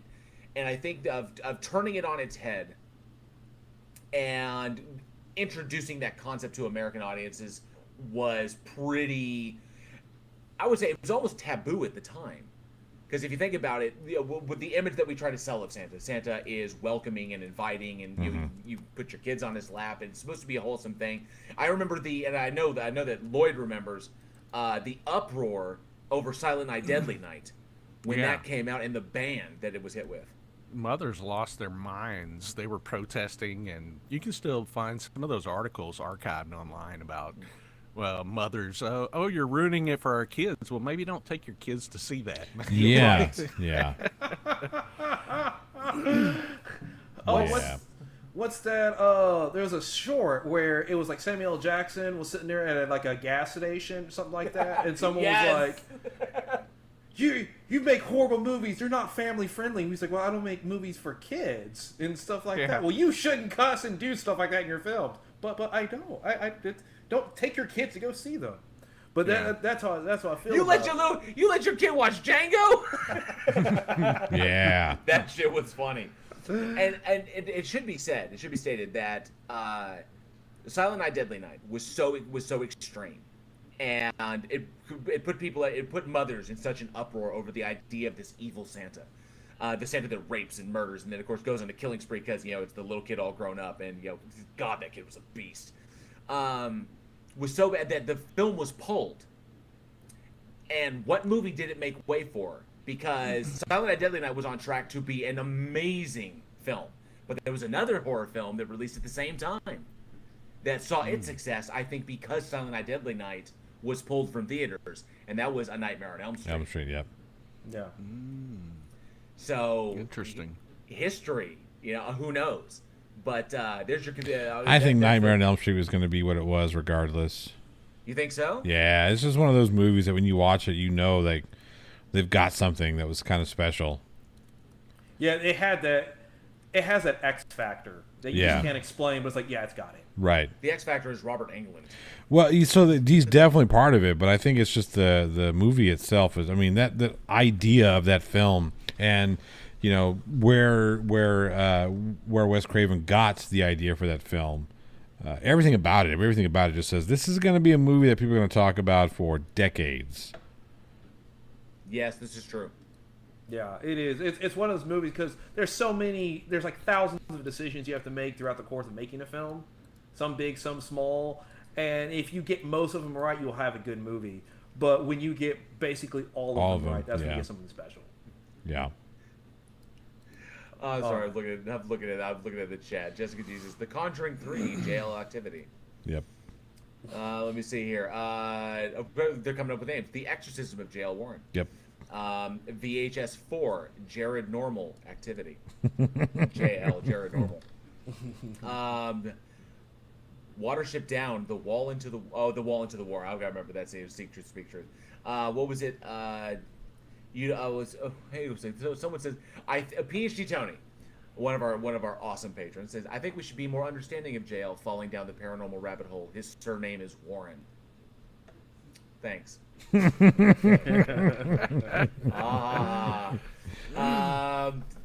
shit. Commander Dark would just like to put it out there that the best Christmas horror was Home Alone. That shit was terrifying. Oh no, Home Alone is a solid movie for kids.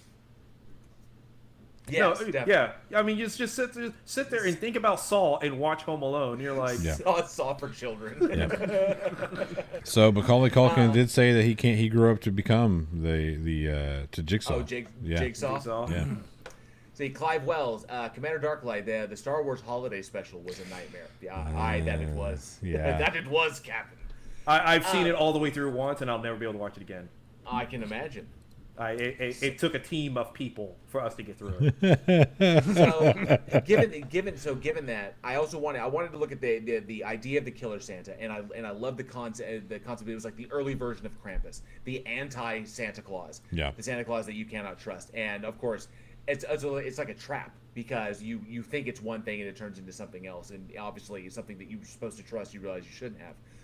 So the audience feels there's almost a sense of betrayal when seeing it. It's kind of like, and I still think it affects people to this day because the idea of villainizing the icon of Christmas, a time of giving, a time of family, a time it's supposed to be a happy occasion, and then turning it into a horror film. I think even today, because this is an old trope, Christmas as a horror time, as a horror film is a very old trope, but even today in 2021, I think to a lot of people out there, it still feels very taboo. And I think that's probably why they went with it for To All a Good Night, because this comes out like in 1980, so the slasher genre is on the rise, and it's like, let's put a Santa Claus in there.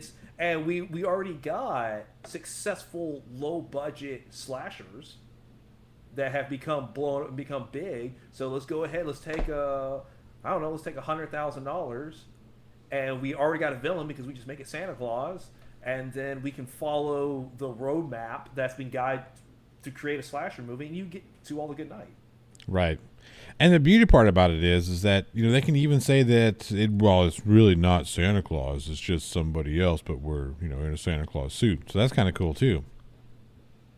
True. Yeah. Yes, you can. It gives them the out. It gives them the out in case they get that negative backlash. It's just somebody. Well, see, even therein, because it's just somebody pretending to be Santa Claus, just Right. somebody wearing the suit.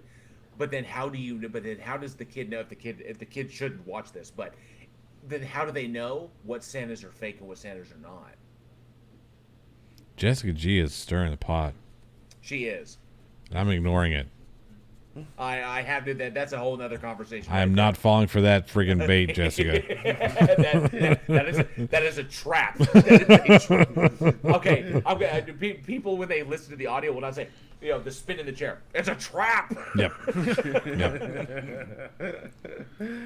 Oh, but man, I do think that people really do take offense to it. It's not like you see Silent Night, Deadly Night getting a lot of play. It's even to us horror fans, it still feels like a very a kind of in the genre kind of, the fans of horror will find this film love, but no one will seek this film out. Right. And no one will go and look for it. And they still, even 2012 Silent Night, which was kind of a remake, continuation, I don't 100% know. Killed us. Santa had a fucking flamethrower in that one. But Go Santa. And then there was a brutal fucking kill. Oh god, the wood chipper one. I was gonna say the wood chipper puts her feet first. Fucking hell, dude. Well, I'm sorry, not feet first. But you already took off one of her legs. Yeah, you foot already first. hacked off. Yeah, foot first, yeah. Lloyd, thoughts on the continuation? I didn't know if the series needed to be continued, but that was, and Malcolm McDowell. Another one-liner. Every line was a one-liner. Yeah. I don't know that. I think so. That's my favorite time of Christmas is queuing up all the Christmas holiday horror movies. I love that, and if there's something new that we can add to the playlist, I'm all for it. Make some more Christmas horror slashers, horror movies. I don't care. I'll watch them all. I did like a recent entry was A Christmas Horror Story, which was an anthology film. I like that better than the Krampus movie. Oh yeah. And with William Shatner as the kind of framing device as the radio host. Yeah. I thought that was cool. And of course, we get a fucking Santa versus Krampus fight in the end. And it was badass. Yeah, it was. It was. I don't know. JL. I feel bad that movie didn't get as much attention as Krampus did, but I think it's catching on. I think more people are seeing that one. Absolutely. I think the Krampus only got more attention because of Trick or Treat. Yeah. So I agree. I think Trick or Treat was it's a Halloween staple at our house. I know a lot of people out there, they watch it every year. But yeah, I honestly think A Christmas Horror Story was way better. A nice little entry was the anthology Holidays, which was a group of horror. It was another anthology, but it was a short film for every holiday of the year. Yes. So I thought that one was kind of. It had one in there directed by Kevin Smith, which that was pretty cool. It did. Yeah. Sarcasm would say Elf with Will Ferrell. Freaking terrifying. You sit on a throne of lies. Oh, man. That being said, all these killer Santas. I got something on my hat. Anyway, so this is our call. This is our call to the audience. Who is your favorite killer Santa? Let us know in the side chat, comments down below, or weekendhorror@gmail.com. I honestly have to say, Goldberg. Garbage Day. I was going to say something. Did like 2 Garbage Day. And he just shoots the car and the car blows up. Yeah. Oh my! Ricky was so amazing in that movie. And I don't know how fucking strong you have to be to impale somebody with an umbrella and hold them up with one arm. It's not about how strong you would have to be. It's how strong the umbrella would have to be. This is true. That's some That's a hell of industrial an grade umbrella. fucking steel on that goddamn umbrella. He goes on that fucking killing spree. And then, of course, puts dons a Santa outfit and goes after the nun from the first film.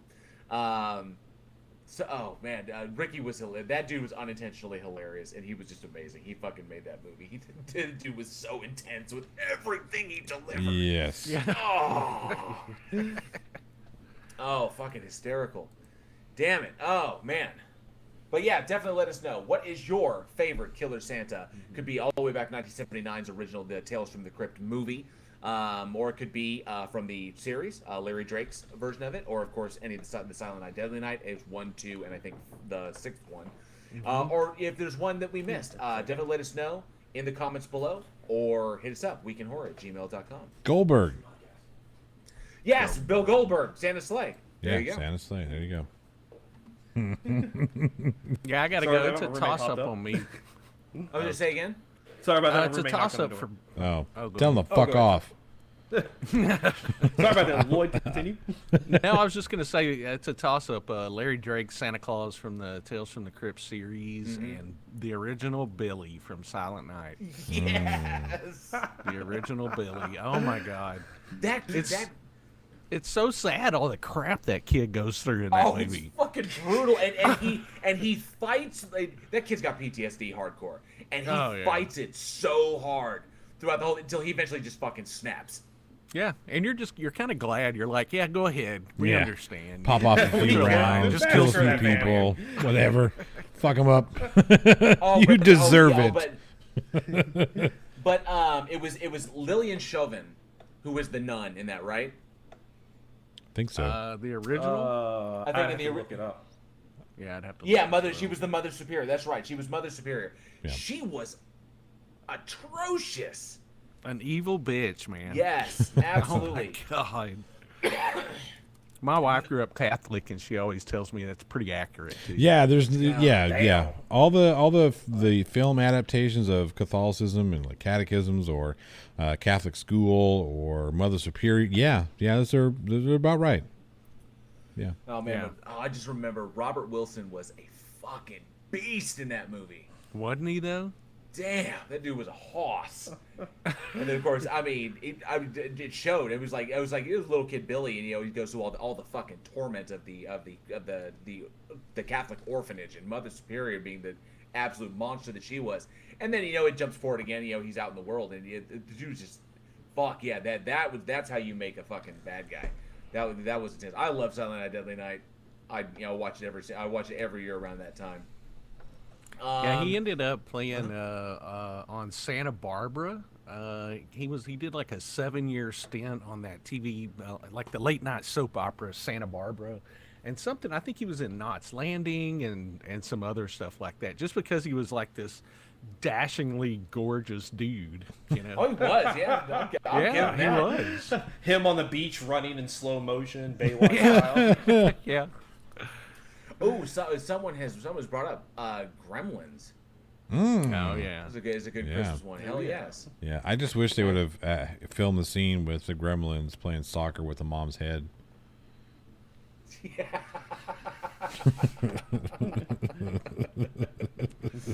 I always remember the old lady in the chair, in the stair chair, Yeah. Yeah. and they fucked with it, and it shot her out the window like a fucking skeet.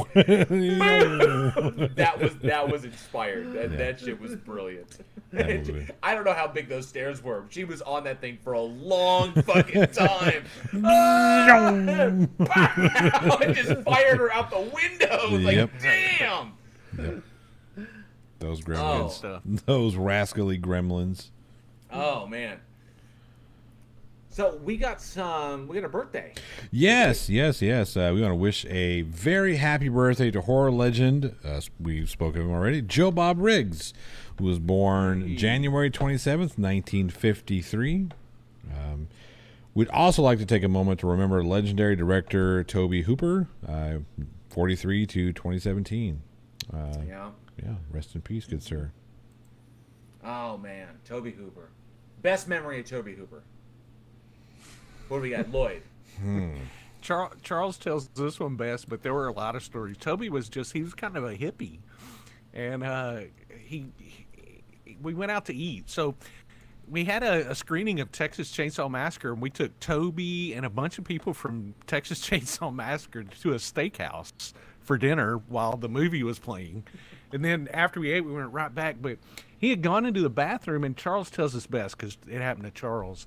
But he had gone in the bathroom, and someone had puked in the bathroom.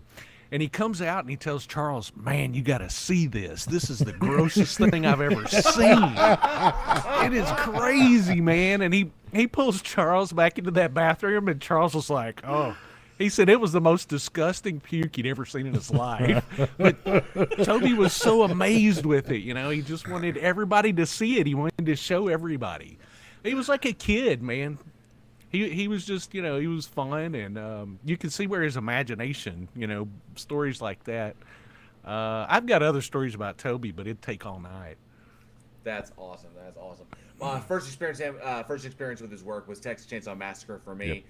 I left my jaw on the floor when I first saw it. Just wild. Eugene. The first one I actually saw was Poltergeist. And I know it's kind of ghost directed by Steven Spielberg on that one. But it was directed by Steven Spielberg. We know the reason why. I like what you did there. I like how you slipped in ghost directed, by the way. Get that in a little bit. But I fucking hate you. But Loyd, that worked on so many different levels. But Loyd, it's awesome that you bring the story up, because just you talking about the story and me thinking about Texas Chainsaw Massacre, I was like, I could totally picture him being like, just seeing like a girl on a meat hooker, in a meat locker, like on a hook, and just being like, "You need to see this. This is amazing." Like I could totally picture him saying that now. Well, he's a Texan, so he still had a little bit of a Texas accent, you know, and he kind of talked like this. Goddamn, Toby Hooper, you know, God, son of a bitch, you know, and you got to come see this puke. It's amazing. That's awesome. But you guys have to let Charles tell you the story. It's much better coming from Charles. Fan-friggin-tastic. Oh, maybe we'll get Charles on the show sometime. You should. He would love to, I'm sure. Charles, hit us up, weekendhorror@gmail.com. We will exchange notes. Yeah, and he has more. There's so many, but there's so many great stories about Toby. But it just you loved him more and more the more you saw from him, because he was just a genuine dude. Nice. Man, I wish I had a chance to meet him. I really do. Yeah, I'm so fortunate that we did, because we had him at our show. He did a few more shows that year, and then he just kind of wasn't interested in doing shows anymore, and that was it, you know. And then he passed away, as we all know. I think it was mentioned earlier. Let me see. Yes, I think it was Seek True Speak Truth mentioned the Toolbox Murders, which is one which was an awesome film. I don't think gets as much credit as it should. It's one of those ones that's kind of known in the horror community. But I think it obviously Texas Chainsaw Massacre is what put him on the map. Yeah, I mean it's got a friggin' franchise that's still going on again. They're about to come out with another film, another Leatherface film. So, but I think he's got several ones. You know, his work with I think the Mangler, Toolbox Murders, and Mortuary was pretty good. God, I mean, check out his filmography. He's got a lot of really good stuff. I mean, people pretty much associate his name with Texas Chainsaw Massacre or Poltergeist. But man, he did so much, and he's such a love. You can see his love for the genre and his love for film in general in there. Like Loyd was saying, I do know he was like a big kid. And you could, I mean, it makes sense now. Just seeing how much he loved working everything. You know, it's just really, really awesome. So yeah, we wanted to remember Toby. I don't know how old he would have been. Today. He was born in 43, so I think he would have been 77, 78, 77, going to 78, yeah. Yeah. Oh man, gone way too soon. Yeah. Yep. It seems like he passed away a lot longer ago than 2017. It really does. Yeah, 3 years ago. Long ago. Yeah. Yeah. It feels like it's like right around the corner, like it just happened. Mm-hmm. Man, oh man, oh man. But we have come to the fun part of the show that I know everybody fucking loves, and that is the trivia portion of the show. And I know everybody loves the trivia portion. So, the trivia question, I will ask it in here in a second, but I want to let everybody know the prize. The prize that I have decided on, because I heard that people were, you know, we should get more variety, but I don't know what other variety I can get at the moment. So, it hasn't been created yet, but the winner of this trivia will get the first copy of the first edition, I guess the first edition of our second limited edition Week in Horror official t-shirt. The artwork is still being created as we speak. You will get one of these, probably be the first one, the first one to get one, but you will get one for answering this trivia question correctly. So, the trivia question for tonight, is everybody ready? Is everybody in the chat ready? Daryl M says the answer is ghost. He wins. How did you know? Clive Wells says phantom. Close. the answer was spook. Yeah. Spectre. So yeah, I'm thinking everybody. I think everybody in the chat is ready for the trivia question. Here it is. So listen up, everybody. Darkness Falls starred Emma Caulfield, but she is best known as what character on what legendary TV series? So I'll ask it again. Darkness Falls starred Emma Caulfield, but she is best known as what character on what legendary TV series? First correct answer in the chat wins the second Week in Horror limited edition t-shirt, which is still being created right now, but we will ship it directly to you. Let us know who knows the answer. I know the answer. I know you know the answer. I know too. Because it's written in the fucking script. JL, you know I don't read this script. There's a script? We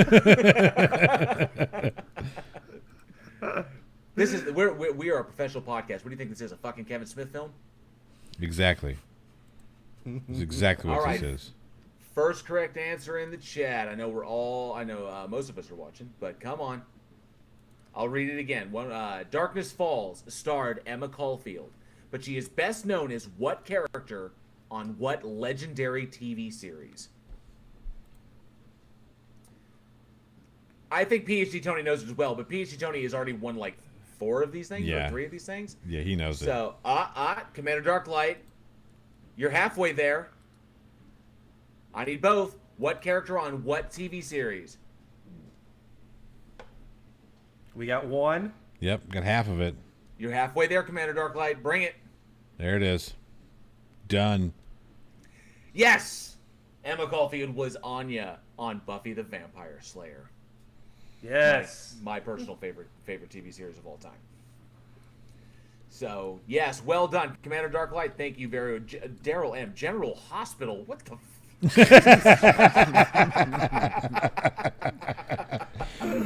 JR from Dallas. That's a good one. What the fuck? Oh, well, congrats, Commander Darklight. Sir says I'm keeping my mouth shut. Oh, yes. Congrats, Commander Darklight, for winning the upcoming limited edition Week in Horror shirt. I think the artwork is going to be amazing on it, so you will get the first of that when we actually get it made. It should be here pretty soon. I know our work is currently being developed as we speak. Commander Darklight, I'm pretty sure I have your shipping details, but send them to me again. Just email them to us or hit me up in Discord. I think we're friends on there. Just hit me up there, and I'll make sure that I have my stuff updated so we can ship that to you the minute we get it ready to go. Daryl M. IMDb. IMDb is there. You can Google these. Yeah, you can. There's no rule against that. Yeah, we don't have standards. This is not the fucking. We're trying to give out stuff. Look, guys, this is not the SATs, okay? So you can cheat. You can cheat. Yes. Yes. It's not cheating if we allow you to do it. You guys are like, please cheat. Somebody cheat. Somebody answer the question. Yeah. Here, take my money. Fuck.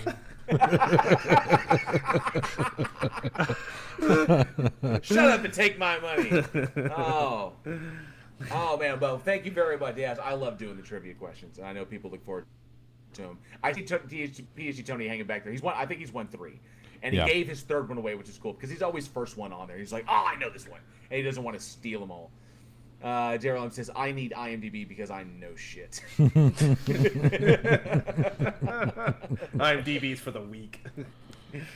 Oh, awesome. Oh, awesome. Congratulations again, Commander Darklight. Very Fun cool. fact, Sarah Michelle Gellar just turned 40. Golly. Yeah, she's had a birthday. Yeah. Gosh. I'm older than fucking Buffy. God damn it. Of course you're older than Buffy. Shut up, JL.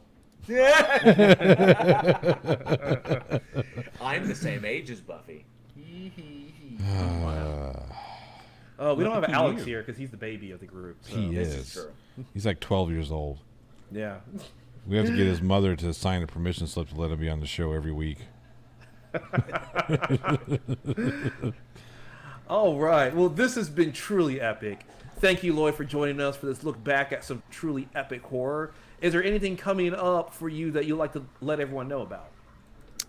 Yeah, well, Texas Frightmare Weekend. That is, what is it, April 29th through May 2nd, I believe. I got to look at it, but you can go to texasfrightmareweekend.com and get all the info on that. And we had Charles Doze on. Charles is our co-host on Frightmare HQ. You can go to frightmarehq.com and check that out. And we've got shows coming up. We've got one coming up tomorrow night. We do the year in horror, actually. And we kind of cover a different year. We'll start with a decade. We're in 2001 right now, so that's tomorrow night. Nice. Yeah. And I guess we just opened a store too, frightmarecollectibles.com, and we have a physical store and an online store. We've got a lot of art by some great artists like Joe Garcia and Danny Del Carroll. Plus, we've got a lot of autograph stuff from just about everybody that's been at our show in the past, and action figures and all kinds of fun stuff. So, thanks for letting me plug that. Absolutely. Yes, And definitely. And I cannot wait with the whole loggerry that has put stuff on lockdown. Unfortunately, there was no 2020 Texas Frightmare Weekend, and it just There was it not. broke my heart. But we have rounded. We've come. We're 2021, and Texas Frightmare Weekend is coming back, and I cannot wait. All of us at Weekend Horror are going to be out there, most likely either Friday or Saturday. Probably Saturday. It was like I said, definitely Saturday. Yeah, definitely Saturday. We're going to be out there just, because, we're horror fanatics, and I got to get some more horror shit for my office. I need more stuff. I'm in a position I where can still see too legitimately buy much it. blue. I can legitimately buy it, and I can write it off as a business expense. There you go. Call it research, right? It's research, and it's office supplies. Oh, so just don't tell the IRS. But No. fucking- Tell the IRS because that's Yeah, that's how you get the tax write-off. that's how you get the tax write-off. Yeah, you have to tell them, yeah. Oh, so freaking cool. Awesome. Well, listen, it's been a blast. I appreciate you guys having me on. It really was an honor. I thank you for reaching out, and I had a great time, guys. Thank you, Loyd. Oh, yeah, Thank you man. very much. Thank you. Thank you. Well, that brings another episode of Week in Horror to a close. Thank you all so much for listening, and we truly hope you enjoyed the show. As always, you can visit us at weekinhorror.net, where you can find links to all of our episodes, our bios, our merch store at Teespring, and of course, enter your email for a permanent entry to win a mystery horror shirt every month. For more horror entertainment, be sure to check us out on Facebook and Twitter. Followers get our daily splatter, a bit of horror info every day, right to your feed. You never know what you might learn about your favorite horror films.